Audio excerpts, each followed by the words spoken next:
Good evening and welcome to our 28th annual Henry George Lecture at the University of Scranton.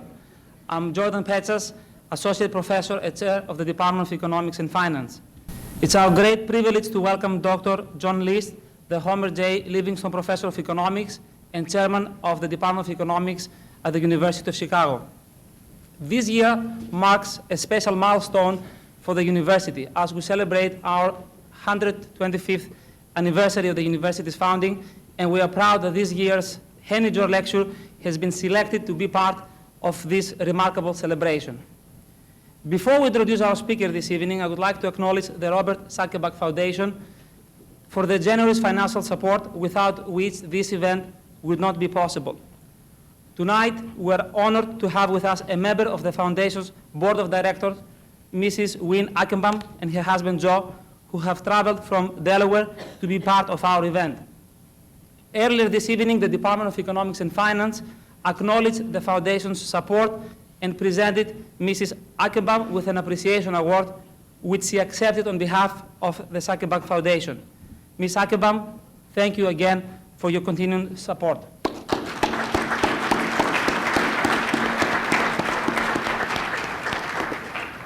I would also like to acknowledge and recognize our department faculty, specifically the Henry George Committee, whose members are Drs. Ed Cahill, Chairman of the Committee, John Kalaniottis, Aram Balagiosian, Christos Pargenas, and myself. In addition, I would like to thank the OD chapter students for their assistance. Finally, I would like to acknowledge our department's administrative assistant, Ms. Janet Megadon, whose tireless work and commitment ensures a successful Henry George event. Our Henry George Lecture series continues the tradition of attracting excellent speakers. Several of our past speakers have received the Nobel Prize in Economics shortly after they delivered our annual Henry George Lecture here at the University of Scranton. Actually, 8 out of our past 27 annual Henry George speakers have become Nobel laureates shortly after they pay a visit here to Scranton. This is a very high probability of predicting the success of winning the Nobel Prize, almost 30%, so no pressure, Professor List. At the same time, back in '92, we had Robert Lucas from University of Chicago delivering the Henry George Lecture. 3 years later, he got the Nobel Prize in Economics. So actually, I consider this as a 100% success from someone from the University of Chicago. So I think that's a little bit more pressure for Professor List. Professor List, thank you for joining us this evening, and we hope this tradition will continue. I would like now to invite my colleague, Dr. John Kalaniottis, to formally introduce our speaker this evening. Thanks.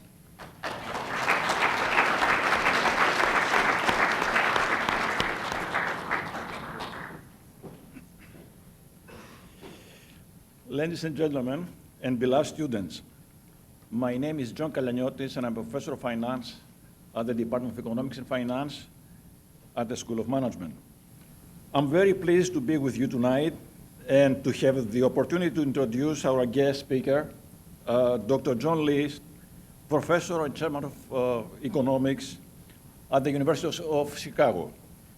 Professor List received his Ph.D. in Economics from the University of Wyoming in 1996. He taught at the University of Central Florida, University of Arizona, and University of Maryland. In summer of 2005, he joined the University of Chicago. Dr. List has served as senior economist on the President's Council of Economic Advisors for Environmental and Resource Economics from 2002 and 2004. He's also a research associate at the National Bureau of Economic Research, also a research fellow at the Institute of the Study of Labor, and at the university fellow at the Tilburg University in the Netherlands. However, Professor List is best known as one of the world's leading experts on environmental economics. He uses field experiments that we're going to see tonight, in which he develops scientific methods for teaching economics directly from the marketplace. Professor List received the Kenneth Galbraith Award in 2010 and the Arrow Prize for Senior Economists for the Research on Behavioral Economics in 2008. And of course, if you look at his CV, many other awards and honors. Also, Professor List has published 164 articles in different economic journals like American Economic Review, Journal of Political Economy, Review of Economics and Statistics, Economics Inquiry, Journal of Econometrics, Economic Letters, Social Neuroscience, American Journal of Agricultural Economics, and in many other journals. He has also written 5 books on environmental economics and on experimental economics. He is also the editor and on editorial board in many different journals.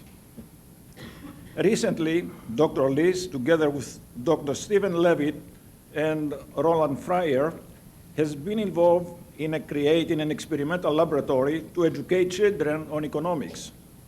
This program has been funded by Kenneth and Ann Griffin, and is a center in Chicago that they call the Griff's Early Childhood Center to educate the nation's youth. Of course, the biggest accomplishment for John is that he's married and has 5 children. This is my personal index of success of a human being, by the way, the number of children in the family. And John is very successful. Our speaker tonight will give the lecture for the 28th annual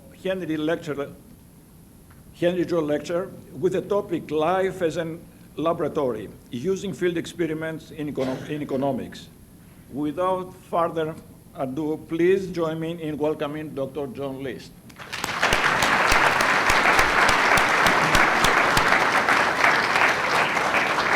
Thank you. That's very kind. That's very kind. Thank you. Our pleasure. Thank you. That was much too kind. Can everyone hear me if I walk around with just the microphone on?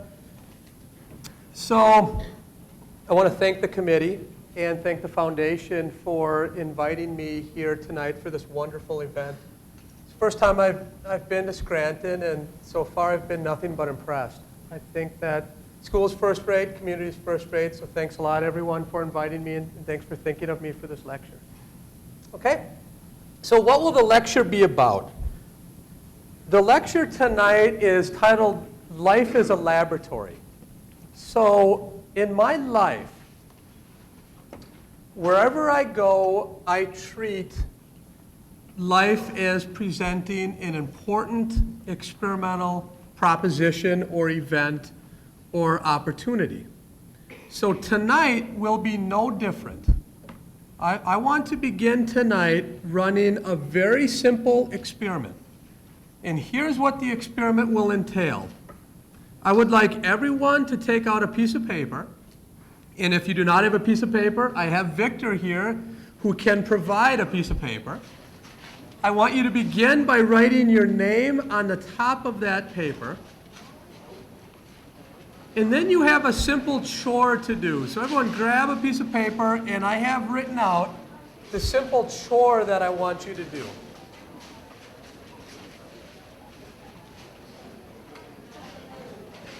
There is a quiz. It's a pop quiz.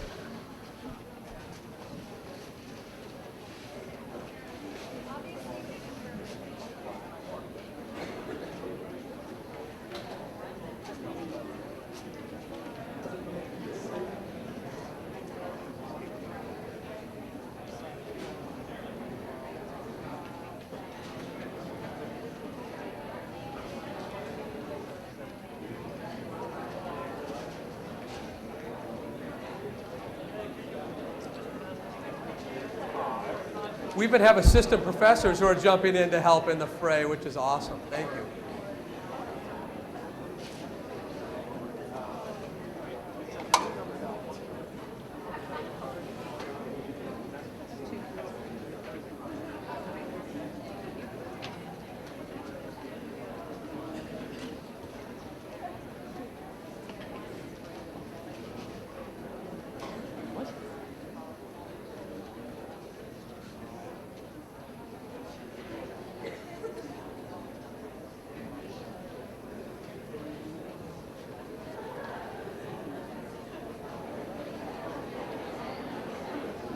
You did not study for this one. You would not be able to study this problem from Henry George. This is a problem from a different world-renowned economist, and we'll talk about which economist made up this game pretty close to it nearly 100 years ago. So the idea here is you should choose a number between 1 and 100, inclusive of 1 and 100. Your number should be your best guess of 2/3 of the average from this room. So what is going to happen is Victor will walk around after everyone has written down their number. He will average those numbers. And the winner will be the person who is the closest to 2/3 of the average from the room. And as I mentioned here, you will receive a prize. The prize will be this book, which happens to be co-authored by yours truly. I have one of these books, which it's planned to be released next Tuesday, actually, October 8th. And it's titled The Y-Axis. I will personalize that book for you. And I will give that to the winner, and the winner will be announced at the end of the lecture tonight. So this will be a very interactive type of setting. So the Y-axis here will be given to the winner or whoever gets the closest to 2/3 of the group average. Please go ahead, put your name on the top of your sheet. Do not look at your neighbors. Okay, no cheating.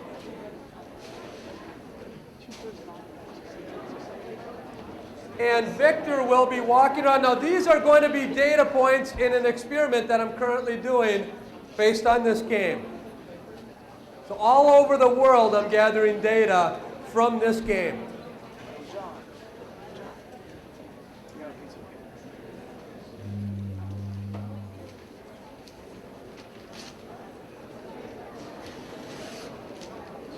Second, third, fourth order thinking. Which order do you want to go to? You're in it to win it? I like that.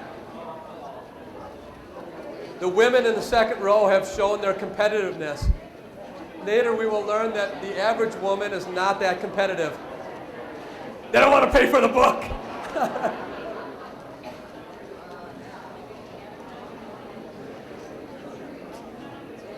I think it's more pride than book. Yeah, right now it's get your name announced in front of a group of people.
Okay, we have nearly all of them. I'm going to begin, and my guys will be walking around continuing to pick up the sheets, but we have a fair amount of territory to cover. So I want to start so we're not here till midnight. And essentially where I'm going with tonight's lecture is I want to start by just discussing measurement in the social sciences and discuss exactly how economists and other social scientists think about measurement. Okay, so from there, I will do something called opening my laptop. I will give you a sense of what am I working on right now that use the field experimental method. Now, a lot of you might be thinking, I don't even know what a field experiment is. So when we're talking about measurement in the social sciences, I will not only motivate field experiments, but I'll define the major types of field experiments that we have today in economics and the social sciences. Now from there, we will go ahead and ask some very important questions that society faces today. How can we shrink the racial achievement gap in 1 minute?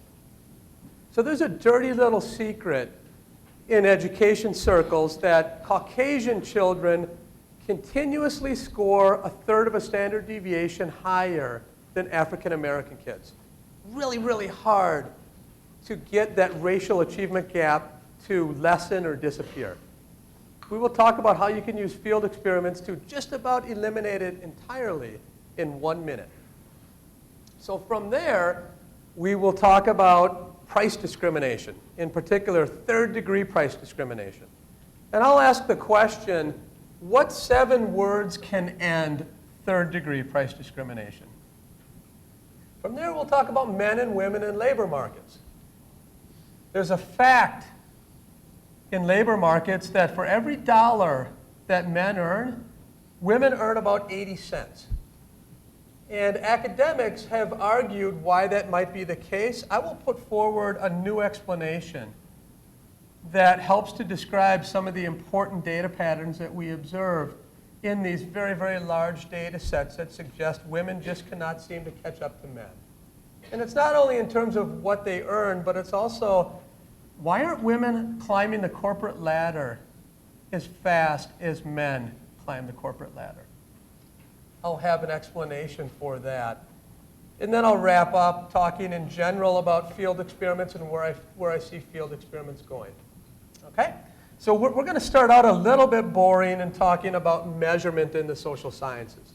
And a first question that you can ask yourself is, well, how do economists actually think about empiricism or measurement? And I think a very famous quote from Paul Samuelson and Richard Nordhaus. Richard Nordhaus is on the short list to win a Nobel Prize. And Samuelson obviously is one of the most important economists of the 20th century. So here's what Samuelson and Nordhaus tell us. This comes straight from their world-renowned textbook. The world is really complicated. One possible way of figuring out economic laws is by running controlled experiments, like those we've learned about in chemistry and physics and biology. But economists have no such luxury when testing economic laws. They cannot perform the experiments of chemists and biologists because they cannot control other important factors. Like astronomers and meteorologists, they generally must be content to observe. And that thought has permeated economics for decades. And that has led to the way that we think about doing research today. Essentially, the way an economist thinks about research is she has an idea, she goes back to her office and writes down an economic model. And I will not bore you with what that economic model might look like because it is so divorced from reality that you might laugh me out of the room. But after they write down the model, they go and download mounds and mounds of secondary data. Go to the internet, go to the census, go to Google, what have you. Beat up those data in an effort to make a causal statement. Because remember, the gold standard in the sciences is to be able to say A causes B. And economists have argued for years about what approach is the most valid when you go and download mounds and mounds of data. Maybe you should use a difference in difference approach. Daron may have talked about that when he was here a few years ago talking about colonial settlement and how that could have affected growth. When you think about Freakonomics, that's exactly the approach that Steve Levitt used when he argued that abortion laws affect crime rates. He looked at how different states adopted abortion laws, and he looked at a difference in difference model. Invoked very important assumptions to say something causal. And then there are a lot of other ways, structural models, IV approach, etc. There are entire fields that are written to argue whether these approaches are valid and whether their assumptions are sound. Okay? That's the dominant approach in the spirit of what Samuelson and Nordhaus told us. This is a way we should think about empirical economics. Okay, so what are the alternatives? What are the other ways to think about empirical economics? Well, let's think about this. Let's think about first how the natural approach has played out in the area of education and see if we have alternatives.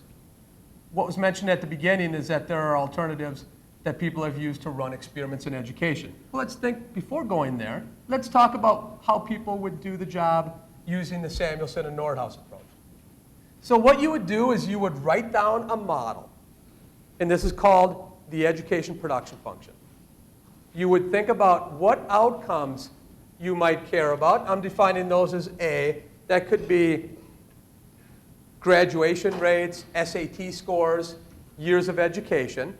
And then you would write down that various inputs would affect those outputs. Things like student effort, teacher effort, parental effort. And then from there, you would be able to do a benefit cost calculation. Okay, so let's see, where has that gotten us? So just within the variable S, or students, we can ask, does it make more sense to spend marginal dollars to lower the number of students per classroom or hire better teachers? That's a question that policymakers face every day. Now, if you go back and look in the Coleman report, which was published in 1966, it published a very interesting result. What it said was students made greater gains in classrooms with more students. Okay, so think about that. If classrooms were larger sized, kids gained more in terms of standardized test scores. You could potentially justify that conclusion, but you really don't need to, because as it turns out, all those studies that were built on mounds and mounds of data were missing an important set of variables. And that was that the better students and the better teachers were placed in larger sized classrooms. So indeed, it wasn't the larger sized classrooms. It was that they just had better teachers and they had better students to start with. So it wasn't an experiment. If it would have been an experiment, those things would have been balanced across treatment and control groups, and they could have made a valid causal conclusion. So for years, we're walking around thinking that, classroom size really doesn't matter that much, but in essence, it matters a lot, and the opposite of what the Coleman report argued in the late 60s. Okay? So now you can say, okay, so where do we go? The first step is to say we could do lab experiments. Now, a lab experiment, how many people in here have ever been part of a lab experiment, whether it's psychology or economics? Very few. Okay? Probably more than raise their hands. A lab experiment is essentially you bring a group of students into the lab and you have them make economic choices. And then you look at those choices and try to interpret it within an economic model. So it's very artificial, and it's using a group of students that aren't real market players.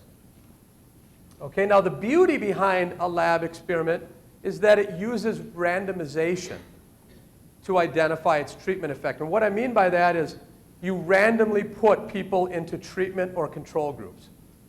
And then you can interpret the data in a causal sense. So the only assumption you need with experiments is proper randomization. Okay? So then you might ask yourself, well, why in the world doesn't everyone use lab experiments? Look at the literature. The literature just has exploded. This is time on the x-axis and number of publications within economics that actually use the experimental method from 1948 to today. You can see this explosive growth in lab experiments. So then you can say, well, wow. Why don't we all just run lab experiments? And I was hit with this issue when I worked at the White House. So I was arguing that as we revise the benefit cost guidelines, which every major economic rulemaking in the US has to undergo a formal benefit cost test. I was arguing that we should take account of prospect theory or the endowment effect, which means once you own something, you place a higher value on that item than if you don't own it. So I was saying that will matter because when we write economic policy, it matters who owns the polluting good or who owns the land that's being polluted. And here's exactly what a very high-ranking White House official told me. Even though these results appear prevalent, they are suspiciously drawn by methods similar to scientific numerology because of students who are not real people.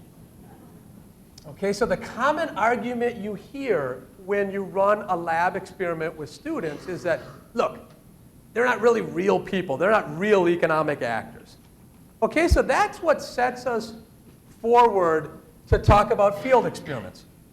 And Glenn Harrison and I wrote a paper in 2004 that classifies the various field experiments that economists run. The first one we called was an artefactual field experiment. And that's still in a lab setting, but it's bringing in the experts into the lab. So if the only problem with lab experiments is that students are not real people, we argued you can just run an artefactual field experiment. Just bring in the real economic actors and run those people through an experiment. Now you could still argue, look, it's still a very artificial setting. The entire environment is artificial. They're making choices not over their own money, et cetera, et cetera. So that leads us to this term called a framed field experiment. So that's where you slowly begin to add naturalness to the market of interest. So for example, you start to add the right stakes or the right context to the particular problem, or the right selection rules, the right framing. But people still know that they're taking part in an experiment. Okay, so the final frontier of field experiments is what we called a natural field experiment. That's where you go out to the real world, use randomization, put people in treatment and control cells without them even knowing it. So you're experimenting with people who do not even know that they're taking part in an experiment, and you make inference, very strong inference, because you have randomization, but now you also have realism. So the great thing about a natural field experiment is you have randomization and you have realism. Okay? So now you can think about, well, that's sort of interesting. Now, who are the subjects who have been part of John's natural field experiments? Let's first of all start with, please show me, how many of you have ever used TurboTax? Not so bad. How many of you have flown United Airlines in the past few years? We're getting better. How many of you have had school loans in the past year? Please raise your hand high. Pretty good, pretty good. How many of you have voted in either of the past two presidential elections? Pretty good. I don't think I quite have everyone, so I might get everyone here. How many of you have used search engines for retail purposes? Okay, good. So now you know what all of you are. All of you are my lab rats. All of those situations have been just a few of the situations in which I have run field experiments partnering with firms or doing them on my own.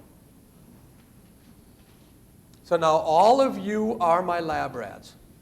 Now what have I learned from all of you? That becomes the question. What have we learned interesting about the economic science? What have you given me? Unbeknownst to you, you have been part of these very large-scale field experiments. Okay, so what have we learned? I've just picked out 3 examples that I will talk about tonight. Okay? And I'm going to start with talking about a framed field experimental example, an FFE, which will leverage something that I just mentioned a few moments ago, loss aversion. Okay, so loss aversion has really become the poster child of behavioral economics. It's really what Danny Kahneman and Amos Tversky started behavioral economics in 1979 using arguments that people might have loss-averse preferences. Okay, so what does a loss-averse preference look like? Here's what it looks like.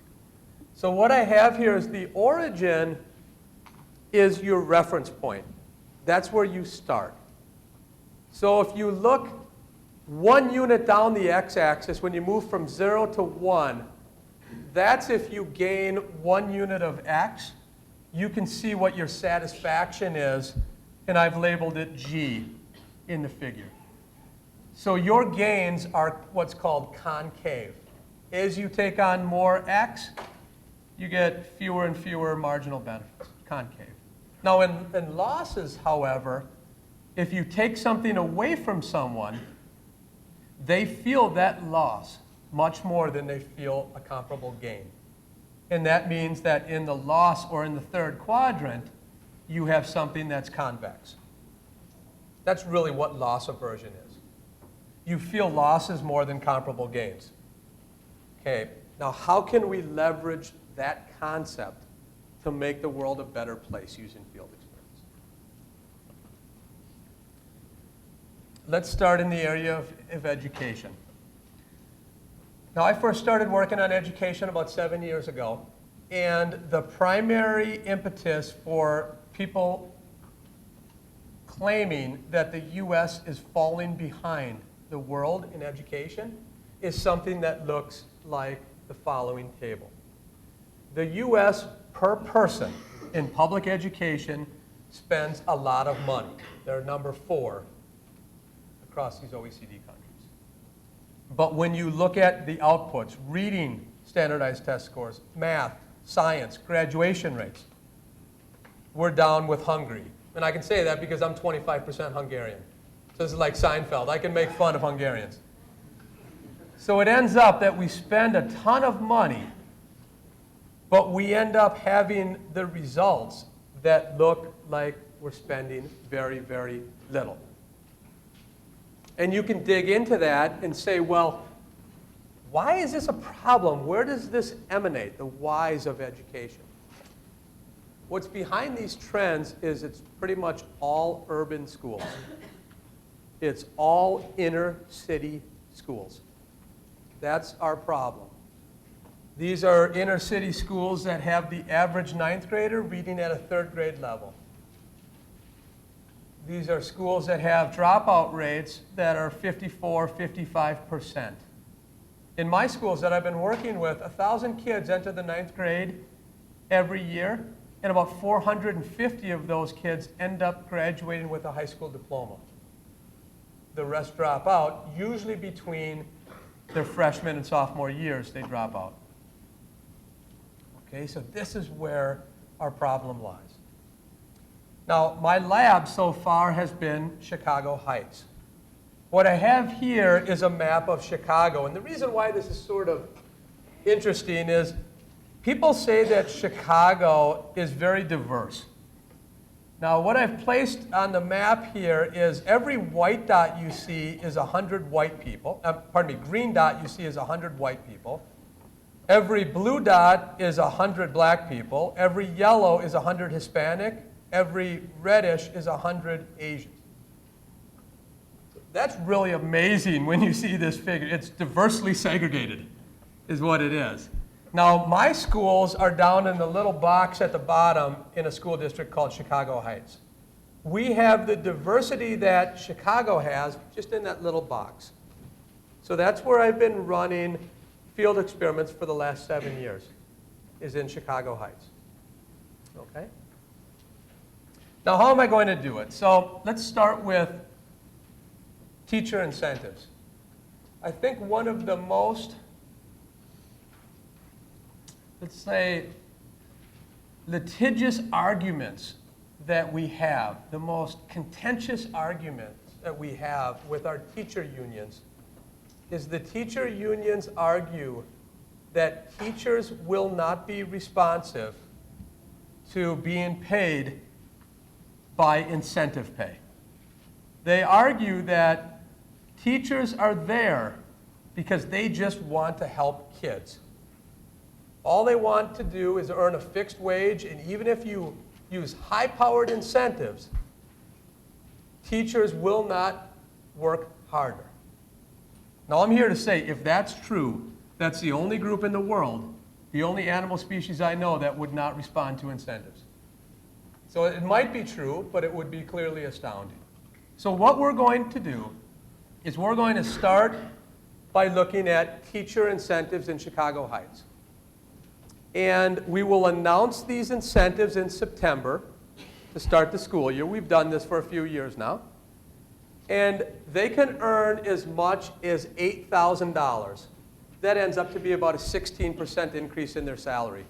The average teacher will earn about 8% of their salary, or $4,000. So we're talking about a fairly large incentive here for teachers. Okay? Now, all we will change is we will have 3 groups of teachers. The first group will receive no incentive at all. So just business as usual. The second group will be told you can earn up to $8,000, and on average you will earn $4,000. We will pay you your earnings next June. So they're told this in September, that if your students achieve, you will be paid your bonus at the end of the school year. That's the typical way we do incentives. Okay? The loss aversion treatment will actually cut every teacher a check in that group for $4,000, and they will be told that they will have to write a check back to us if their students do not achieve. Okay, so these are all signed by lawyers, and teachers will all sign this contract. Every teacher in Chicago Heights agreed to be part of this experiment, and none of them dropped out after they found out which group they were in. Okay? Any questions on this first experiment? Okay, so let's find out, what do we think happens here? Okay. So first of all, what I have here is I have the y-axis is in standard deviations, and the really large red bar, that's that nasty racial achievement gap I was talking about earlier. That's a difference between the average white and the average African-American student. In the gain treatment, we hardly get anything at all. So if you incent teachers and tell them we will pay you at the end of the year, they don't really change their behavior at all, even when they can make up to $8,000. Teachers' union seems to be right. However, when we look at the loss aversion treatment, so when teachers are told you will have to write the check back, we take out about 2/3 of the racial achievement gap. And what I mean by that is if your kid was randomly put in a classroom where a teacher was in the loss aversion treatment, they went up by about 0.2 standard deviations above the baseline kid. So just by chance, your kid, that ends up being about a half of a school year, by the way, which ends up showing you the power amongst teachers of loss aversion. Pay the person up front, threaten to take it away, they end up working really, really hard.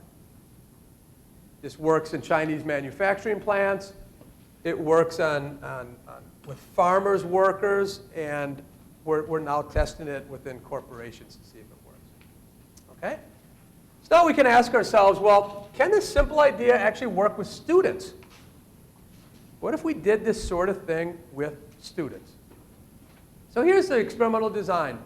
These are 8th and 10th graders, and these are high-stakes standardized tests.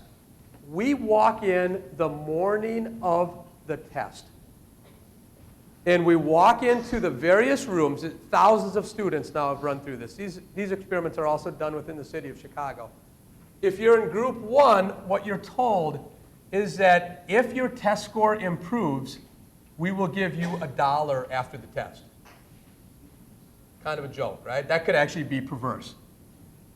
Group 2 is told, if you improve your test scores, we will pay you $20. Group 3 is actually given a $20 bill, and they're told, if you improve, you can keep it. If you don't improve, we will take it back. And believe me, I have never learned more about the human anatomy than people who had to give back their $20. So I can promise you that these stakes ended up being really, really salient, and I learned a lot about where people could hide their $20 bills. Okay? Now, if you're in group 4, this again is a control, and these students are actually paid nothing. Okay? So let's see how this worked. So the $0 and $1 and $20 gain look like that. This is the average improvement now in grade levels. So the traditional way to use incentives really doesn't seem to work. But when you look at the loss treatment,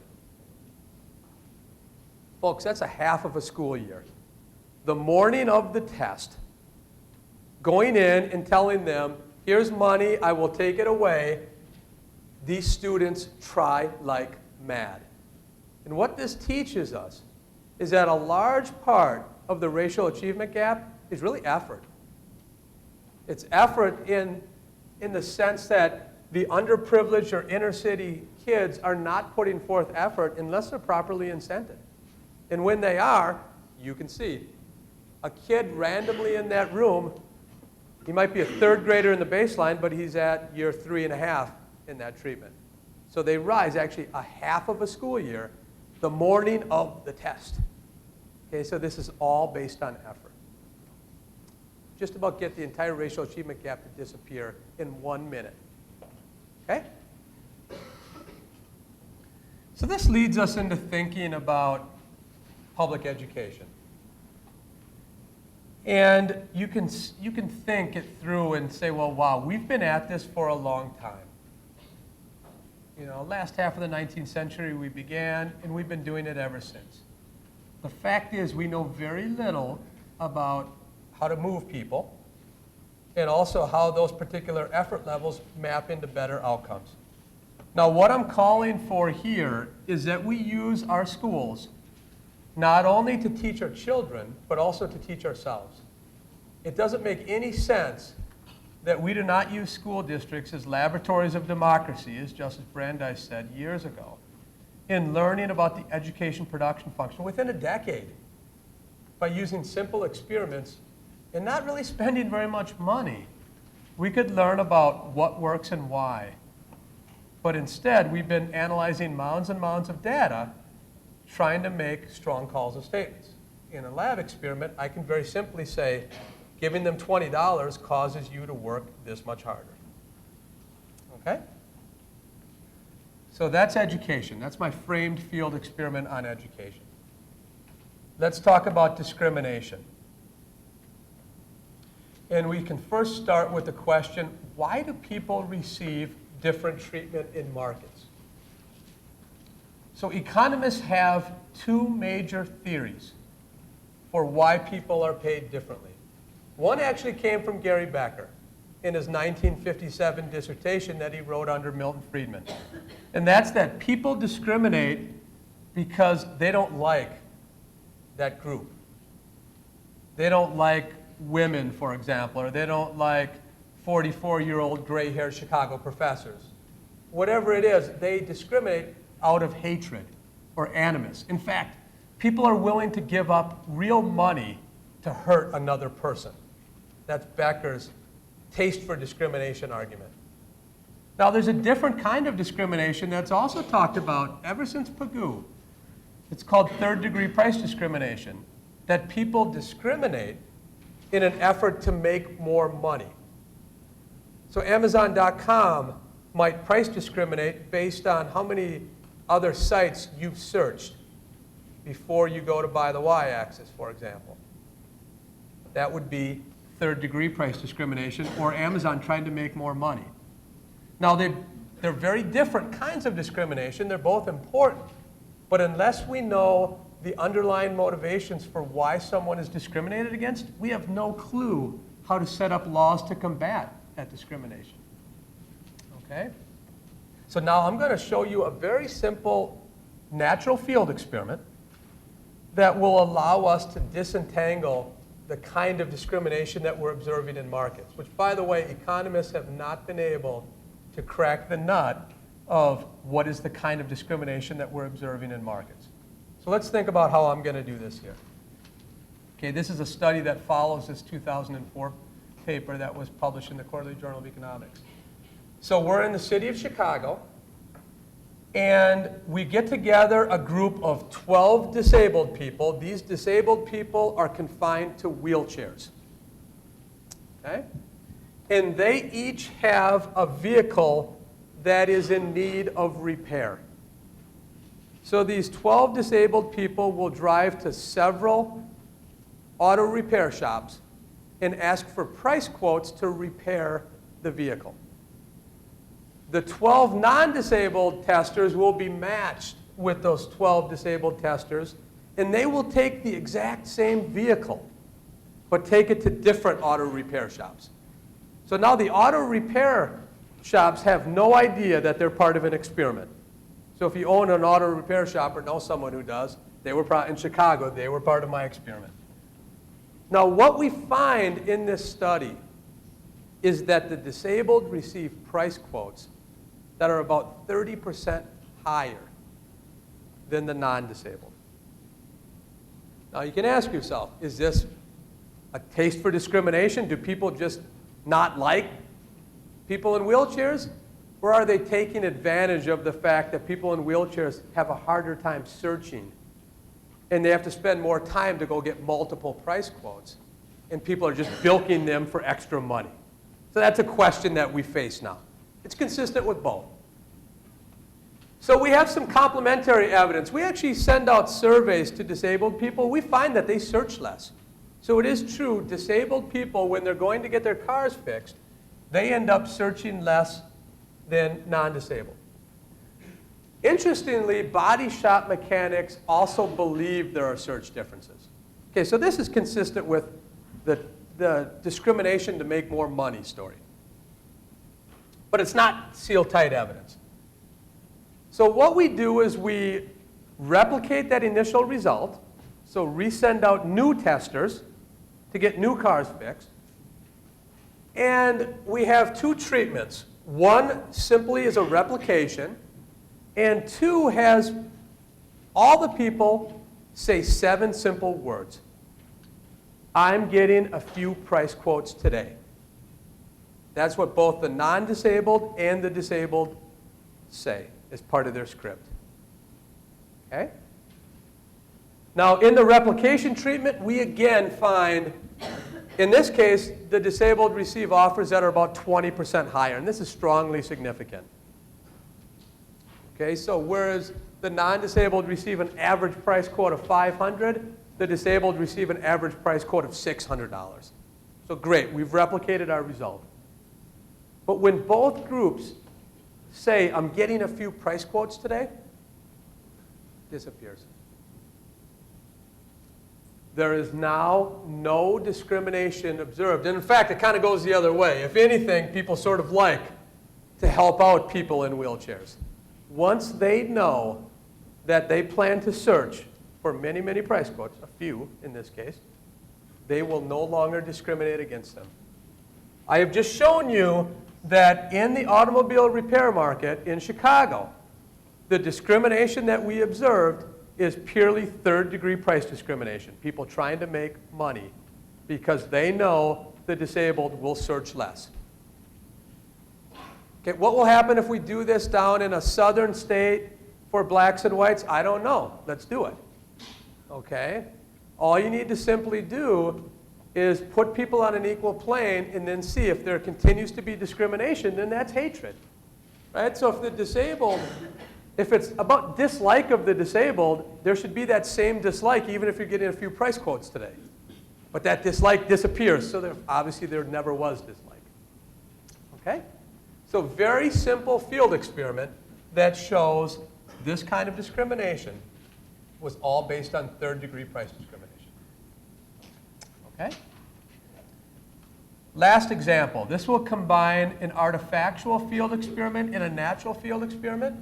And this will be going after why are women paid less than men in labor markets. Let me first attempt to prove that fact.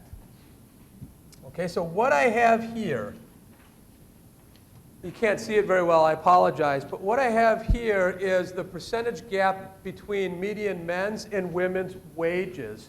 And this comes from a paper that had 2006 to 2011 data. And as you can see, the US ends up being a little bit higher than the OECD average, or about close to 20%.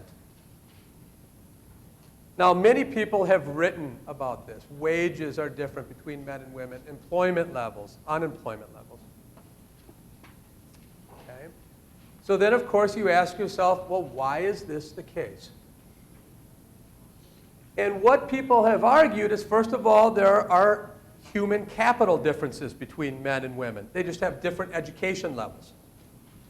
Some people argue that it's labor market attachment. What they mean by that is that women take more time out of the labor force compared to men, and they end up earning less.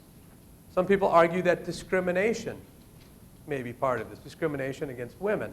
What I have here in the figures, the very bottom line is just the raw data, the difference between males and females. That's the female-male wage ratio. It's gotten better since 1979 to 2000. It's gone from about 65 cents on the dollar to about 80 cents.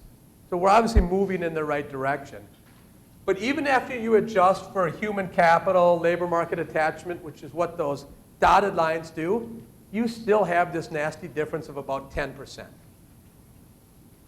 Now, what we argue is that there's another important difference between men and women, and that's competitiveness. That men are more competitively inclined than women, and that leads to differences in the labor market. Okay? Obviously, you guys are anomalies. The way you guys were fighting. No, second row, not you. You guys were fighting for this, to win this beauty contest game that I'm having everyone play.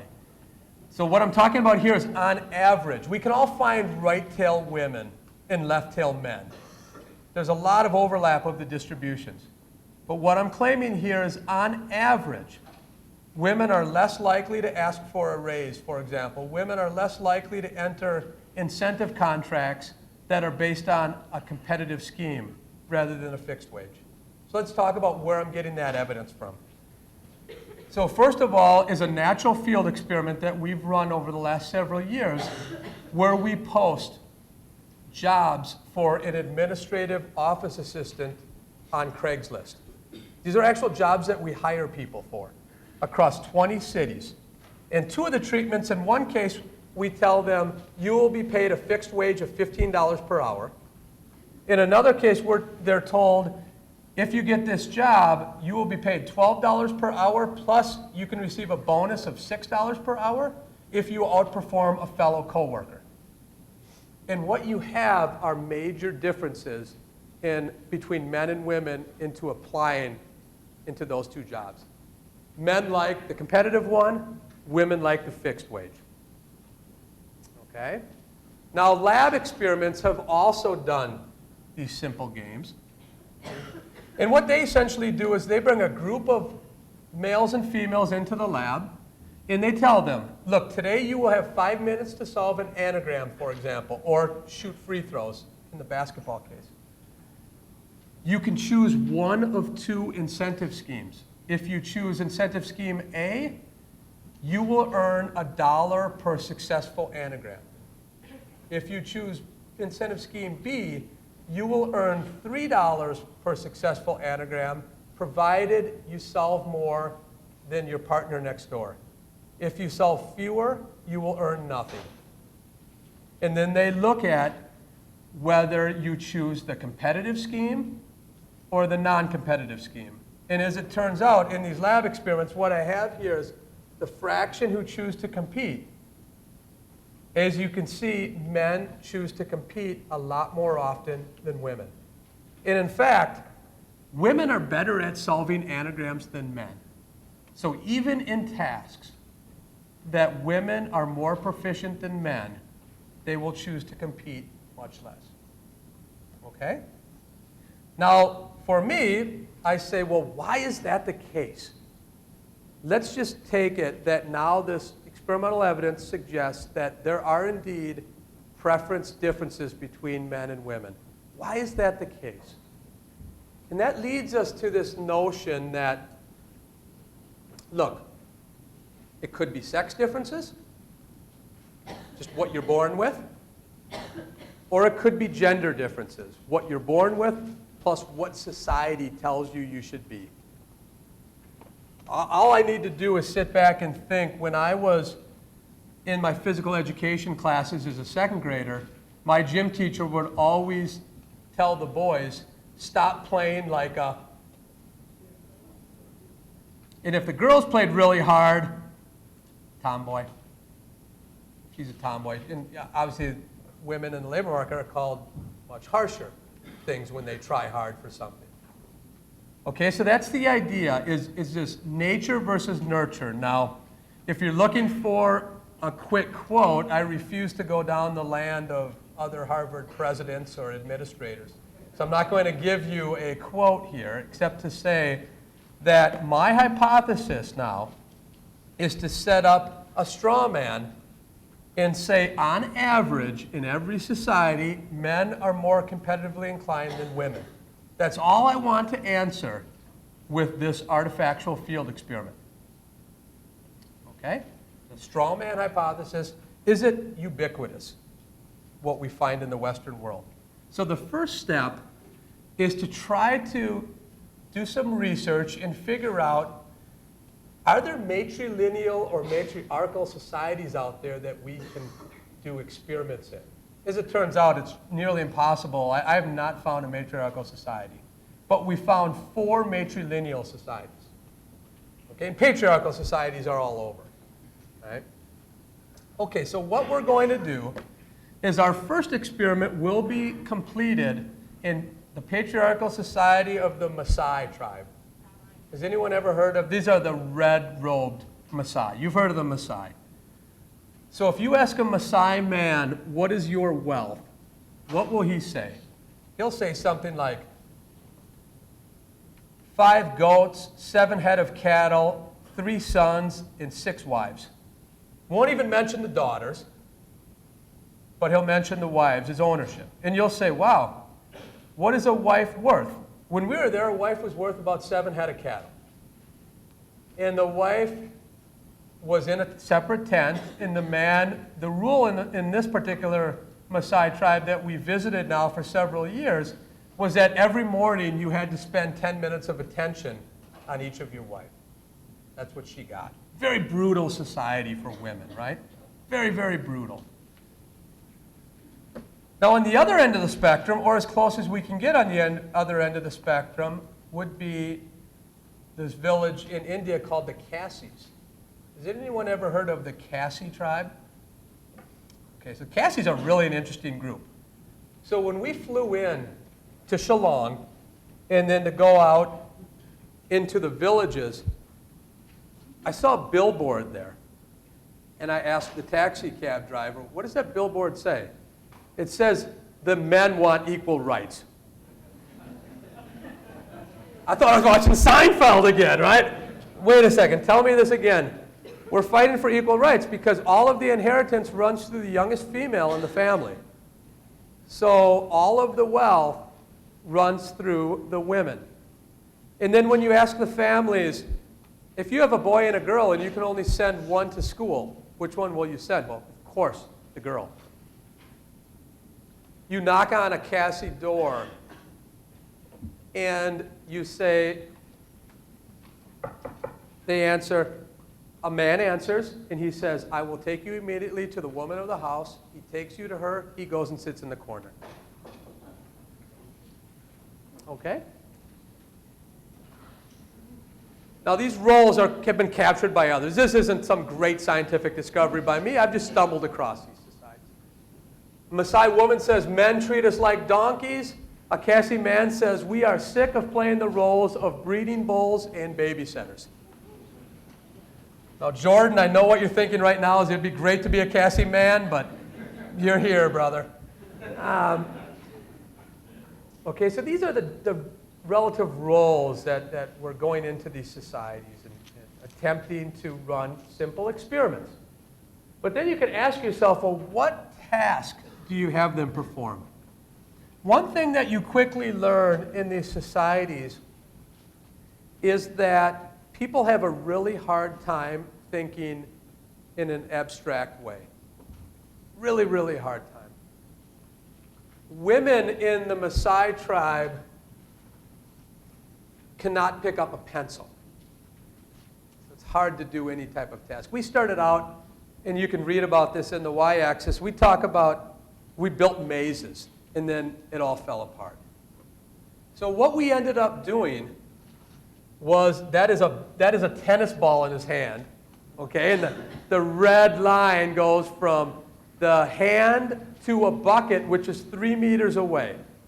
So we set up an experiment in which we put sand in the bucket, that's a Maasai man, and we told them that you can choose one of two incentive schemes. If you choose incentive scheme A, you will earn $1 for every successful try, and $1 is about a week's worth of wages here, talking about reasonably sized stakes. If you choose to compete, you will earn $3 per successful try should you have more successes than the person who's throwing next door. Same exact experiments that we've run with anagrams and basketball free throws, but now we're in a different world. We've literally gone to the end of the earth in terms of finding a matrilineal society to do these very simple, now it's an artifactual field experiment, very artificial, but nonetheless we think we can learn something about my straw man hypothesis. Okay? So here's what happens amongst the Maasai. The men choose to compete about half the time, the women about 25% of the time, and interestingly, this is very similar to what we observe in the Western world, so in the US and Western Europe. The Maasai are a lot like us. Okay, but that's not what you came here for tonight. You want to see the click. So how many people believe that when I click, the bars will be of the same nature as what we observe in the Maasai tribe, where men compete more than women? Go ahead and raise your hand. Okay. How many people think the bars will be about the same between men and women? How many people think they could actually be reversed? Exactly what happens. So this happens not only in these simple games, but when we do bargaining exercises. Their women bargain like our men. Their men bargain like our women. When you look at risk aversion, when they send a person to the market, the woman goes because she's a better bargainer than the men. So their men are like our women, their women are like our men. Now you can say, wow, how will he interpret these data? Let's add some speculation here. The Cassie Society might remove social barriers that prevent naturally competitive women from expressing their true personalities. So in the US, maybe the distributions are nearly identical, but women cannot express their true competitiveness because they know they will face a social penalty that's very, very high. It could be the case that Cassie Society allows competitive women to earn greater rewards for their effort, and they pass on the wealth to their daughters, both of which increases the proliferation of competitive genes. It could be consistent with both of these stories. Now, we can all agree that this is kind of an interesting insight. And now we've gone forward and we've been doing biological marker tests where we take testosterone levels and things of this ilk to see exactly what's driving these behaviors. In the end of the day, it looks a lot like men and women are just not that different biologically, but society tells them to act in different ways, and then they conform to what society tells them. Okay, that's more or less where this literature has taken us. Nurture is very, very important. There's an obvious interaction between nature and nurture. Nurture is really, really important. So let's conclude with a few slides. Now, what I've done here today is I've built this bridge. Economists usually sit back in their passive observers in the Samuelson and Nordhaus sense and they build empirical models. That's great, nothing wrong with that. On the other end of the extreme, we have people who are doing a lot of lab experiments. Now, what my work attempts to do is fill in the gap between the lab and naturally occurring data to learn something important about the economic science. I've talked today about artifactual, framed, and natural field experiments, just touching the surface. Okay? Now, we can ask questions like, why do people give to charity? The common argument is that people are driven by altruism. Indeed, that is important. But what seems to be more important is the warm glow that people get from giving money. So in that way, it ends up being a purely selfish form of giving. You give because you feel good about giving, not necessarily to help somebody else. That's what our data suggests. Why do people vote? Now, our work suggests that a big reason why people vote is so they can tell others that they voted. So people actually are rational, and they go forward and say, I know people are going to ask me, and I could not vote and lie. Our estimate suggests that you pay a disutility of $7.84 every time you lie. So what a major driver is behind voting is that you get a disutility from lying, and you know people will ask you, did you vote, or talk about it. And that is a major reason why you go out and vote. Now, this is a Henry George lecture, great economic philosopher. And we were talking about this earlier. People talk about the land tax, the most important contribution. To me, the idea about secret balloting or secret voting, in our work, that is a very important driver of voter participation and how they vote. If you do not have secret voting, the variance of these distributions tends to get really, really small. People tend to conform much more often when there's a potential viewer over their shoulder, and they tend to participate less when you have to vote for others to see. So for me, this is one of his greatest contributions, his writings, pushing us toward how we should be running free elections. Very, very important stuff. Why do inner city schools continue to underperform? I talked about 2 experiments, but we've been doing experiments for 4 years in which we started preschools. So we school hundreds of kids who are 3, 4, and 5 years old every year, and we've set up parent academies. What turns out is that the most efficient way to get to kids is to actually teach their parents. Not to touch the child directly, but to teach the parent about how they should be teaching their child. Ends up being very, very powerful, especially in teaching non-cognitive or executive function skills, which end up being very important.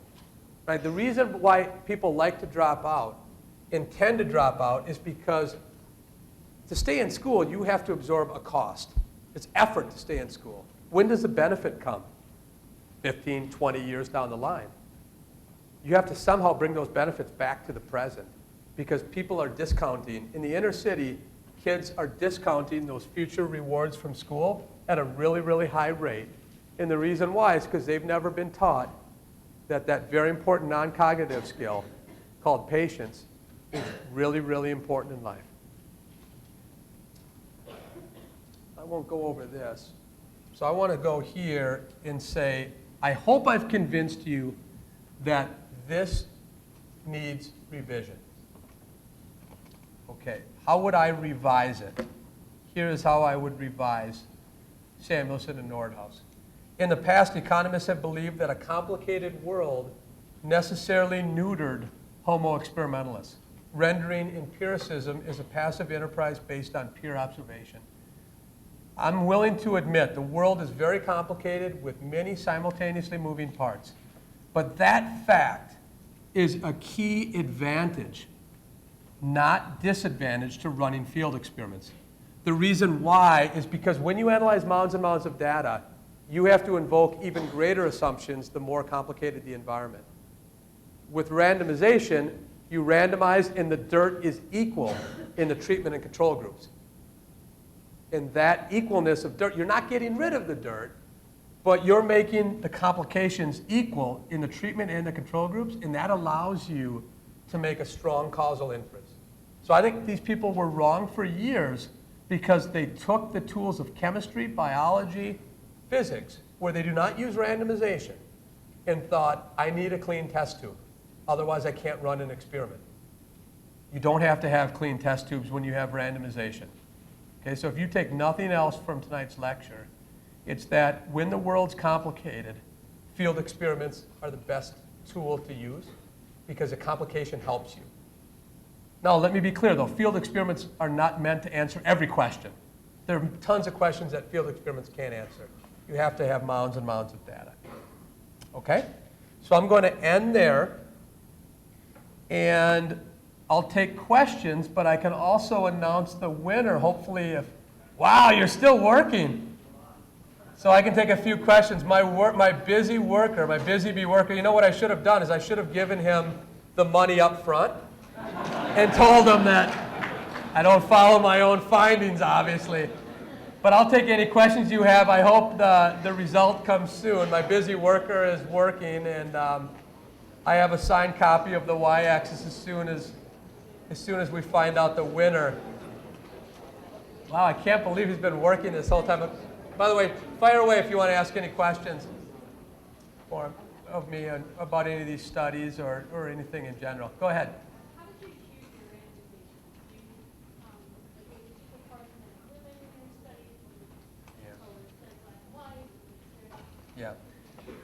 So it all depends on what you're trying to accomplish and what the variances are around those people. So you can block on certain characteristics. So if you block on gender, then you would want 50% of men in treatment A and 50% of men in treatment B, and likewise with women. So it all depends on, it's called power of the test. In these particular experiments, it varied based on the pilot data and what the pilot data told us to insert in each treatment and control group. But it's all based on trying to maximize power with a fixed experimental budget. And then you've talked about some variables that you can block on or stratify on. Yeah. So all these experiments will be factorial designs, 3x2s, 2x2s, 2x3s, and sometimes fractional factorials. Okay? Yes, go ahead.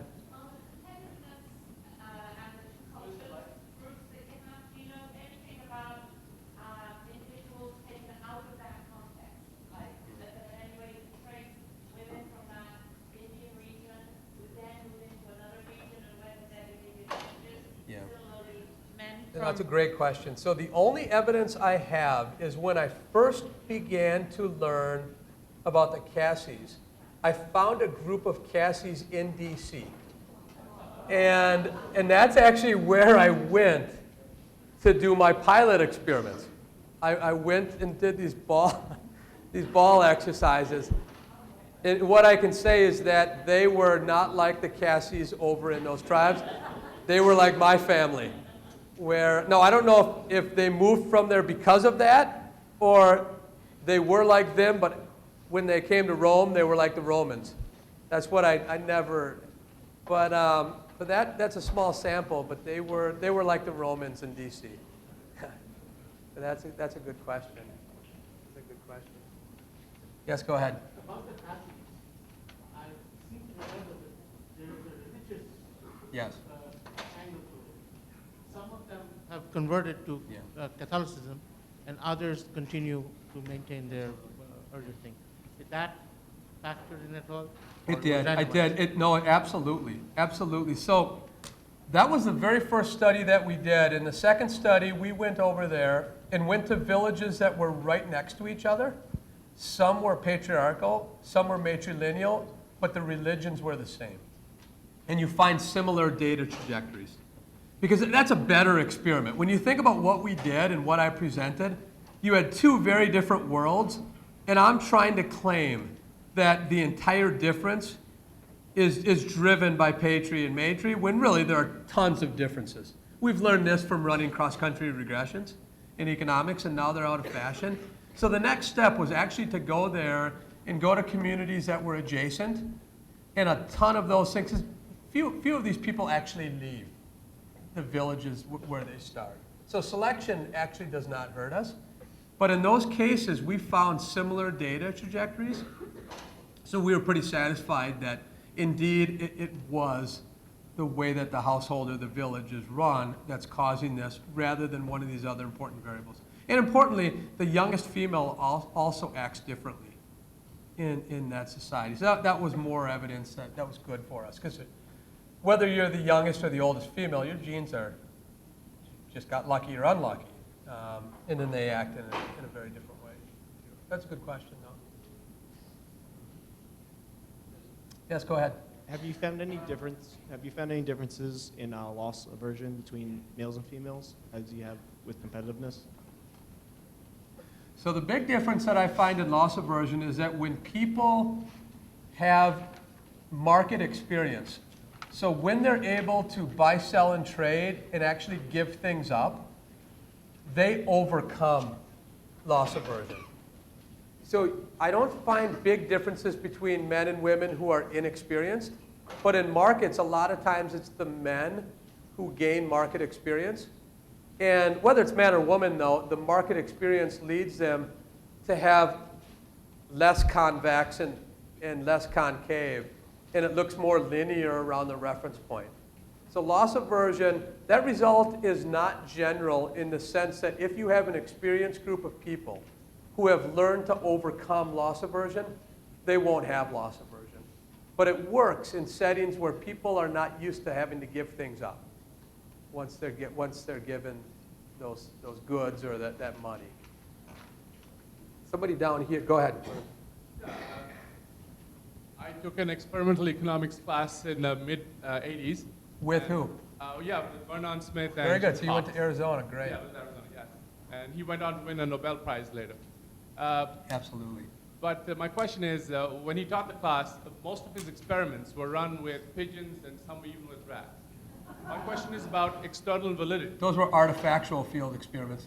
Right, and I never had the courage to ask him, but the question is, what about external validity? Now, you want to talk about external validity of lab experiments, external validity of field experiments, external validity of pigeons and rats? Well, with the pigeons and rats, I think they were lab experiments, right? Yeah, because field experiments, you can see that one of the major advantages of a field experiment is I'm in the market of interest. I'm generating data in a market that I care about. So the external validity is it's pretty obvious. Now, one of the major criticisms that people have argued against lab experiments is along the lines that the White House official said, look, these are students, these are artificial settings, the results will not generalize. I've taken that as an open empirical question. I think the most important questions methodologically that face behavioral and experimental economists, one is, do results that happen in the lab, do they generalize outside the lab? So you might have had that instinct in the 80s. Nobody is still taking that question on until we begin to build this bridge. Start in the lab, do an artefactual field experiment, a framed field experiment, a natural field experiment, and then collect naturally occurring data. I have 3 or 4 papers now that do that, and then look and see where the behavior changes. So we can learn about why, if the results don't generalize, why don't they generalize? So I think that still is one of the very most important questions facing experimental and behavioral economists. The other one is, how do these anomalous preferences aggregate to lead to market outcomes and market allocations, and is that inefficient? I think that's still, I think both questions are still out there. The first one people are starting to tackle, and there's obviously a debate. So I'm on one side of the debate saying that you should use field experiments to see if results do generalize. I'm kind of agnostic. I don't really care if the results generalize. But there are a lot of people who have a lot at stake that really care about whether the results generalize. And it's become a pretty contentious debate in this area. Does that help? That was a good question. I have the result. Oh, you have the results. Awesome. Phew. So Let me first talk a little bit about the game. Okay, just to give you some spirit of the game. So this game is called the beauty contest game. And Keynes ended up calling it the stock market game. Because Keynes argued, and this is in the General Theory book in 1936, he argued that picking stocks is not about picking the ones that have the good fundamentals. Picking stocks is about picking what other people think are good stocks. Now, the second order of that is what other people think that other people are going to do. So now this game ends up being a game on higher order reasoning. It's called a beauty contest game because games are played. Keynes put pictures in the newspaper and said, predict which will be the most physically attractive or most beautiful person. Which of these pictures will others think is the most attractive? And he ran these simple newspaper experiments, great field experiment. So let's think about what the results could be. So if you just answered randomly, the average would be 50. Obviously, if you answered randomly between 1 and 100. So if you think everyone else in the room is going to answer randomly, you should say 33. So if you believe that everyone else in the room, they're all idiots, you should write down 33. Now, if you think everyone is just an epsilon above an idiot, let's say you say, well, everyone's going to think that everyone's going to say the average of 50. So everyone's going to say 33. I better say 22. So you give the audience some credit, a little bit of credit. Now, the next step, of course, is to say, well, everyone is going to say 22, so I better say 15. 10, 6. The equilibrium ends up being 1. That once everyone says 1, no one has an incentive to say anything differently. Now, when I do this at the University of Chicago, people don't play equilibrium. So the only reason why you would say 1 is if you wanted to show Victor how smart you were. Like a lot of times, kids do that in the class. Professor, I know the Nash. Equilibrium. So what I would guess is happening here, this is a pretty smart group. So usually it's around 15 to 17 ends up being the winner, but that's with college kids who might know the beauty contest game. How many of you had ever heard of that game before? Okay, so no one, that's perfect. I'm going to say that we're probably around 22 or 23. That's what I'm going to say. Am I close at all? what's your guess? I'm going to say that this group, that 2/3 of the average, that if I wanted to win the book, I would have said around 22 or 23. You won't get the book. Go ahead. Now it's your time to take over, Mr. Chairman. Well, it is 28. Close. Close. Can you guess if it's a male or a female? Let me look around. Let me look around. You know, the females in this room look really, really competitive, and they look like they'd love the y-axis. So I'm going to say a female. You got it. Okay, Leah Scopeliti. I hope Leah's here. Is Leah here? Leah Scopeletti. She left early, so I think that might... Oh, she's your student? Okay. So how do you spell her first name? Is it L-E-A-H? L-E-A. L-E-A. Leah. Let me suggest this. So I will give you the book, and you will give it to Leah. Why don't we can deliver the book.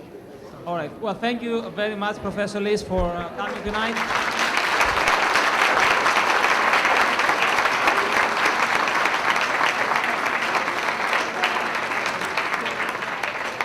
Thank you all for coming. This concludes our 28th annual Henry George Lecture.